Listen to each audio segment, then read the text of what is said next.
السلام عليكم ورحمة الله تعالى وبركاته. الحمد لله رب العالمين، حمدا كثيرا طيبا مباركا فيه، عدد خلقه ورضا نفسه وزينة عرشه ومنتهى رحمته ومداد كلماته. اللهم صل وسلم وبارك على روح سيدنا محمد في الأرواح، وصل وسلم على قلب سيدنا محمد في القلوب، وصل وسلم على جسد سيدنا محمد في الأجساد،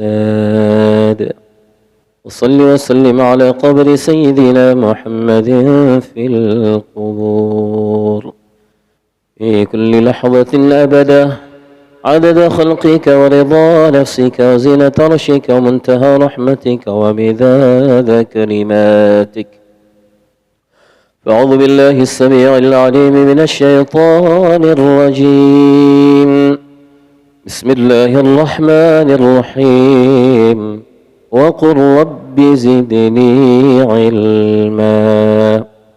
وقال النبي صلى الله تعالى عليه وعلى آله وصحبه وبارك وسلم وشرف وكرم ومجد وعظم تسليما كثيرا كثيرا.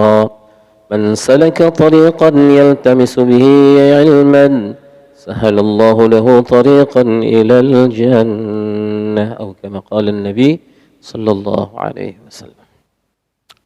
Alhamdulillah, saudaraku sekalian, kita syukur pada Allah. Allah masih beri kita iman, Allah masih kekalkan iman. Inilah nikmat yang terbesar. Seringkali kita ulang-ulang, maksudnya supaya menanamkan kepentingan iman. Karena tidak semua orang merasakan iman itu adalah nikmat. Tidak terasa. Bahwa hidup tanpa iman adalah kehidupan yang menjijikkan. Kehidupan yang mengerikan, kehidupan yang rendah, kehidupan yang hanya tinggal nunggu giliran jadi bahan bakar api neraka. Hidup tanpa iman. Syukur lagi jadi nikmat, diberi nikmat jadi umat Nabi Agung Baginda Rasulullah Muhammad sallallahu alaihi wasallam. Kita ulang-ulang lagi, nikmat jadi umat Nabi ini dapat untung besar. Modalnya adalah takdir baik dari Allah. Modalnya apa? Modalnya takdir baik dari Allah dijadikan sebagai umat akhir zaman, umat Nabi Agung Baginda sallallahu alaihi wasallam. Kebaikan-kebaikan yang Allah curahkan untuk umat ini adalah sebab keberkahan nabinya. Berapa banyak nabi-nabi terdahulu, nabi-nabi agung, mereka minta dijadikan sebagai umat Nabi Agung Baginda sallallahu alaihi wasallam. Mereka adalah nabi-nabi agung. Mereka sadar betul keagungan derajat mereka di sisi Allah. Tapi mereka minta dijadikan jadi umat Nabi akhir zaman. Kita ini enggak minta dikasih, sampai sekarang masih belum terasa mahalnya nikmat jadi umat Nabi Agung Baginda sallallahu alaihi wasallam. Nanti hari ini yang mulia di mahsyar ketika Allah Ta'ala akan menzahirkan kemurkaannya, ini diceritakan dalam hadis Bukhari. Di Bukhari Syarif ini diceritakan ini Allah akan menzahirkan kemurkaannya, kemarahannya, yang mana kemarahan seperti itu tidak pernah terjadi sebelum dan setelah itu. Cuman sekali itu Allah menzahirkan kemurkaan yang kayak gitu itu. Efek dari zahirnya kemurkaan Allah ketika itu membuat seluruh nabi-nabi, rasul-rasul, para malaikat muqarrabin sekalipun, mereka semuanya pada menggigil ketakutan. Jibril, malaikat yang masyhur sebagai malaikat yang sangat dekat dengan Allah, kepercayaan Allah, sampai disebut dengan Ruhul Amin. Maksudnya ini kepercayaan Allah, nitip pesan-pesan penting untuk para nabi melalui. Kalau kita punya pesan penting untuk orang khusus, bisa kita kasih ke sembarang orang. Mesti orang spesial. Kita punya beberapa teman spesial. Di antara mereka siapa yang paling spesial? Itulah. Jibril itu sampai jadi kepercayaan Allah sampai disebut Ruhul Amin. Kepercayaan Allah bawa pesan-pesan penting, pesan-pesan besar untuk orang-orang penting, orang-orang besar itu melalui Jibril. Jadi kita sudah terbayang betapa akrabnya Jibril dengan Allah, ya. Tapi hari itu Jibril pun melihat efek dari zahirnya kemurkaan Allah di mahsyar. Ketika itu Jibril menggigil ketakutan. Efeknya apa? Tubuhnya yang begitu besar sampai mengecil sampai seperti seekor burung pipit. Berefek pada fisik Jibril. Ini diceritakan sampai seperti itu. Kita itu paling-paling kalau sangat ketakutan, efek pada fisik misalnya gemetar, gitu. Muka merah, apalagi terkencing-kencing, temperatur suhu tubuh kita akan menjadi naik panas, jantung kita, tapi kan nggak sampai kemudian kita berubah mengecil. Peristiwa apa dalam dunia ini yang membuat kita sampai ketakutan sehingga berubah fisik kita? Ada. Tapi ini akan terjadi nanti di mahsyar.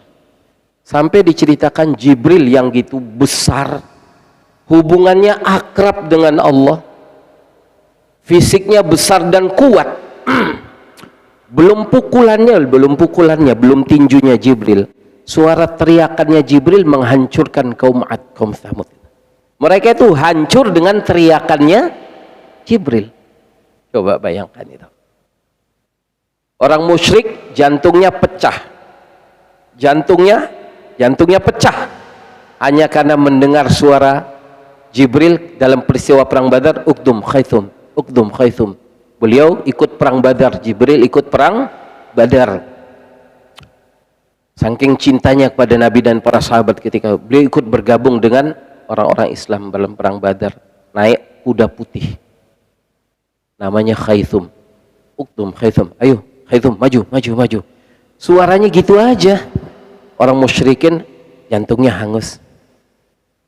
Nah, makhluk yang begitu hebat, kuat dan sangat akrab hubungannya dengan Allah, begitu ketakutan hari itu. Efeknya sampai tubuhnya mengecil. Seperti seekor burung pipit. Kita burung tulu itu kecil. Dalam sebahagian catatan riwayat disebutkan seperti seekor semut mengecil. Ketika itulah orang-orang agung, orang-orang yang sangat dekat hubungannya dengan Allah, itu mereka mengatakan nafsi, diriku. Kalau para nabi saja teriaknya diriku, apalagi orang-orang manusia biasa, apa teriakannya? Diriku. Masya Allah, ketika itu satu orang yang ketika seluruh makhluk ketakutan, menggigil sampai ada yang mengecil, berteriak-teriak nafsi diriku, kok satu orang yang justru ketika itu makin merapat kepada Allah, sujud sambil mengatakan ummati, analaha, umatku, aku untuk umatku. Keadaan yang begitu mengerikan, genting, menakutkan, tetap fikirnya selain dirinya. Sementara para nabi agung yang lain yang dia fikirkan apa? Dirinya sendiri. Jibril dia takut akan kemukaan Allah, bagaimana nasib saya sampai mengecil. Siapa orang itu? Nabi agung baginda Rasulullah Muhammad. Nah, dengan sebab sujudnya itulah yang dikatakan membuka syafaat. Pintu syafaat baru mulai terbuka dan diizinkan oleh Allah Ta'ala untuk dibuka melalui Nabi agung baginda Rasulullah Muhammad. Reda kemurkaan Allah, baru mulai tenang para nabi, tenang para malaikat. Mulailah satu persatu para nabi mulai memberikan syafaatnya. Yang mulai duluan siapa? Pimpinan kita. Ketika itu pun para nabi yang lain, kalau bahasa kita itu mendapat syafaat tenang, mendapat syafaat lega, mendapat syafaat sehingga bisa membuka pintu syafaat, sehingga bisa memberi syafaat. Para nabi mendapatkan syafaat sehingga bisa memberi syafaat melalui siapa? Nabi Agung Baginda Rasulullah Muhammad sallallahu alaihi wasallam. Masya Allah. Orang ketika itu cari keselamatan. Waduh, mana ini kakek kita, leluhur kita Nabiullah Adam. Kalau jumpa Nabi Adam selesai masalah kita. Ya Allah, di bumi mahsyar 500 tahun 500 tahun kelontang-kelantung di bumi mahsyar. Setelah ketemu Nabiullah Adam, minta bantuan, minta keselamatan, syafaat. Dia katakan, lastulah, aku nggak bisa cari Nabi Nuh. Cari 500 tahun, muter-muter di bumi mahsyar, jumpa Nabi itu. Lastulah, aku nggak bisa cari Nabiullah Ibrahim.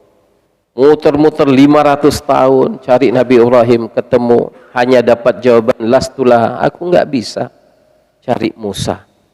Begitu terus, dapat Nabi Musa, lastulah, nggak bisa cari Nabi Isa. Cari Nabi Isa, jumpa Nabiullah Isa pun dapat jawaban. Udah berapa tahun? Berapa tahun tadi? Masya Allah, nggak bisa. Tidak ada satu orang Nabi pun yang berani memulai memberikan syafaat sebelum pintu syafaat itu dibuka oleh Nabi Agung Baginda Rasulullah Muhammad sallallahu alaihi wasallam. Masya Allah.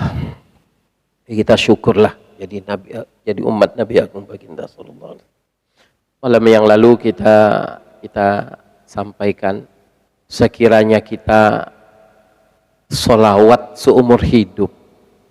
Dalam seumur hidup kita dikasih usia 60 tahun, 70 tahun. Nggak ada nafas yang kita tarik yang di situ nggak ada sholawatnya. Nggak ada nafas yang kita hembus yang di situ kita tidak sholawat. 70 tahun kita hidup panjang umur dengan keadaan yang seperti itu. Nggak ada nafas yang kita hidup yang di situ kita tidak sholawat. Nggak ada nafas yang kita hembus yang di situ kita nggak sholawat. Itu pun belum cukup untuk mensyukuri dapat nikmat jadi umat Nabi Agung Baginda Rasulullah Muhammad. Terus kalau dikasih usia 100 tahun juga belum cukup. Terus sekiranya dikasih umur seumur dunia ini juga nggak cukup. Nggak cukup. Ulama menggambarkannya, untuk kamu mensyukuri nikmat, kamu itu sujudnya di atas bara api seumur dunia untuk menzohirkan syukurmu atas nikmat jadi umat Nabi Agung SAW. Itu pun nggak cukup untuk menghargai nikmat itu.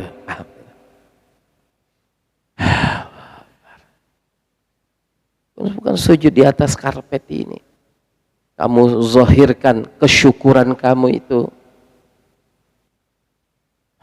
dengan sujud di atas bara api seumur dunia ini, panjang umur seperti itu, untuk menzohirkan syukurmu kepada Allah bahwa kamu dapat nikmat jadi umat Nabi Agung sallallahu alaihi wasallam. Itu pun nggak cukup. Yang tahu nilai nikmat jadi umat Nabi Muhammad sallallahu alaihi wasallam, yang tahu harganya cuma Allah Ta'ala, si pemberi nikmat ini. Nah, bentar ya, kita agak serius sedikit di poin ini sebelum kita lanjut. Ada dialog nih, ada dialog. Allah Ta'ala tanya kepada Nabi Agung Baginda sallallahu alaihi wasallam, wahai kekasihku Muhammad, arash ini milik siapa? Nabi katakan, milikmu ya Rabb. Milikmu ya Rabb. Milikmu wahai Allah. Syurga yang aku ceritakan segala kesenangan dan kenikmatan di dalamnya itu kepadamu sebagai tempat tinggal orang-orang yang soleh, itu milik siapa? Milikmu ya Rabb, milikmu ya Allah. 7 petala langit dan bumi ini milik siapa? Milikmu ya Allah. Wahai kekasihku Muhammad, kamu itu milik siapa? Kamu milik siapa? Nah, Nabi katakan, aku milikmu ya Rabb. Aku milikmu ya Rabb. Allah tanya, wahai kekasihku, aku milik siapa? Aku milik siapa? Sampai di pertanyaan yang ini, Nabi tertunduk dan nggak bisa jawab. Terus Nabi sujud. Orang itu kalau nggak tahu sudah ngaku. Jangan nggak tahu jawab salah. Biar jangan kesannya serba tahu. Supaya mendapatkan pengakuan. Nggak ada yang nggak tahu. Jangan. Nabi Agung Sallallahu Alaihi Wasallam ketika beliau sudah lemah dengan pertanyaan, beliau nunduk sujud. Yep, ya, dan sambil dalam sujud dia katakan, ya Allah, aku nggak tahu, aku nggak tahu. Allah, orang-orang yang merendah, ngaku nggak tahu, akan diajar oleh Allah. Paham ya? Ibnu Abbas radhiyallahu ta'ala anhu, Ibnu Umar radhiyallahu ta'ala anhu, Abdullah ibnu Mas'ud radhiyallahu ta'ala, ini alim-alim besar para sahabat. Abdullah ibnu Mas'ud kata Nabi, kalau kamu mau baca Al-Quran sebagaimana saat diturunkan, bacalah Quran sebagaimana bacaan Abdullah ibnu Mas'ud. Coba bayangkan itu, legitimasi Nabi untuk Abdullah ibnu Mas'ud dari segi keilmuannya. Tapi beliau katakan, la adri nisful ilmi. Ngaku, saya nggak tahu, itulah separuh ilmu. Paham ya? Kalau ditanya nggak tahu, ya ini saya ini nggak tahu. Itu separuh ilmu. Beliau juga mengatakan al ilmu salasa. Ilmu itu ada 3. Kalamun munazzal, maksudnya Al-Quran. Sunnatun madiyah, sunnah Nabi. Yang ketiga, la adri, aku tidak tahu. Jadi pernyataan aku tidak tahu itu juga sebenarnya bahagian dari ilmu. Aku milik siapa wahai kekasihku? Nabi tertunduk, dah lemah. Sampai pertanyaan ini Nabi lemah. Nabi sujud, katakan, ya Allah, aku nggak tahu. Wahai kekasihku, aku adalah milik orang yang bersolawat ke atasmu.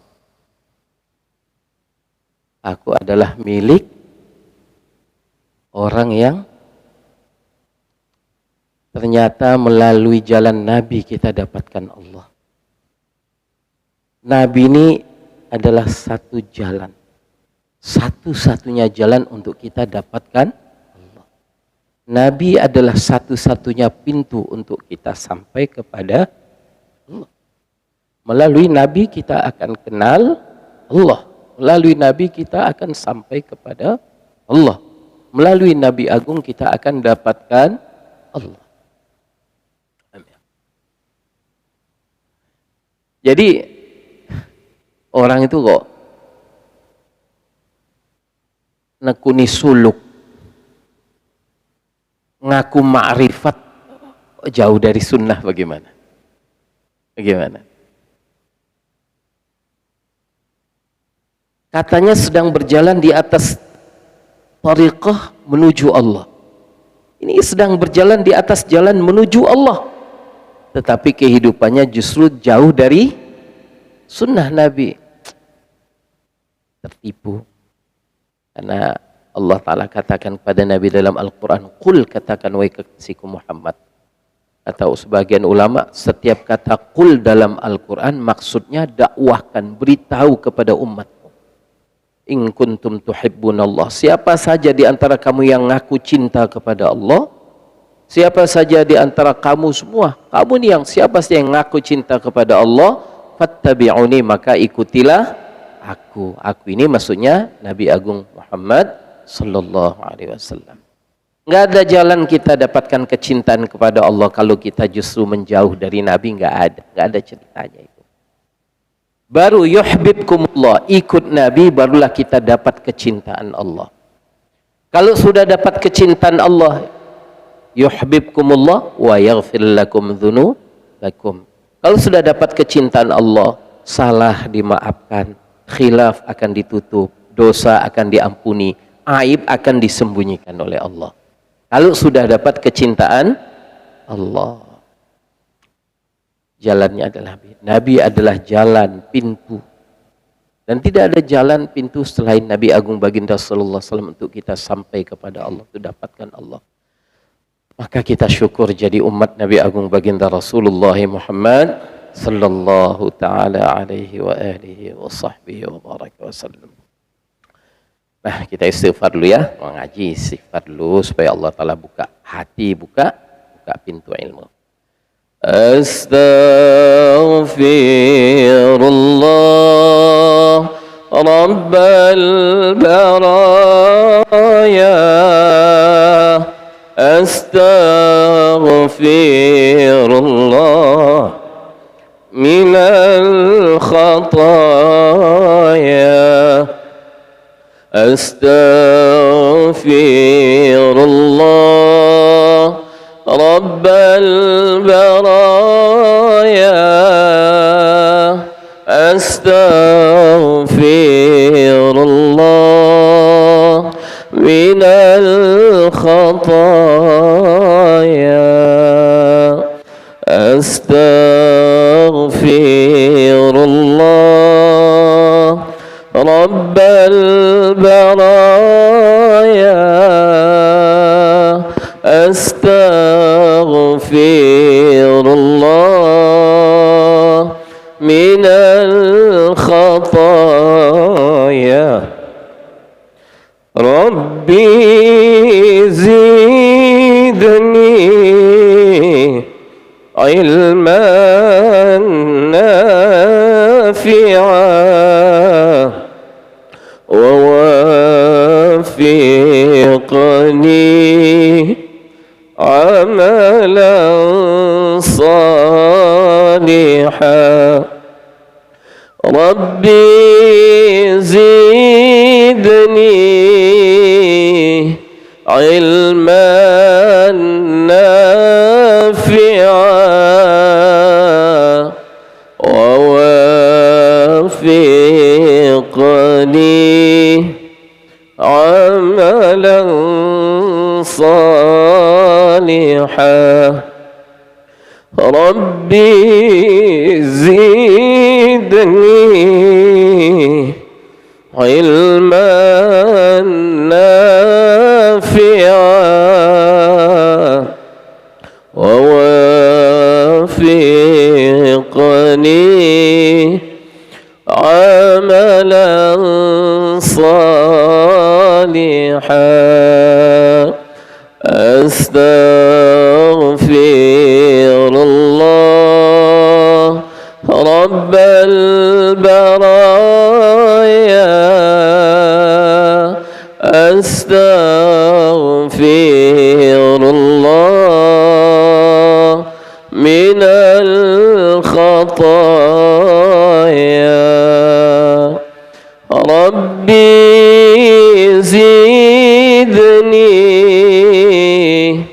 ilman nafi'a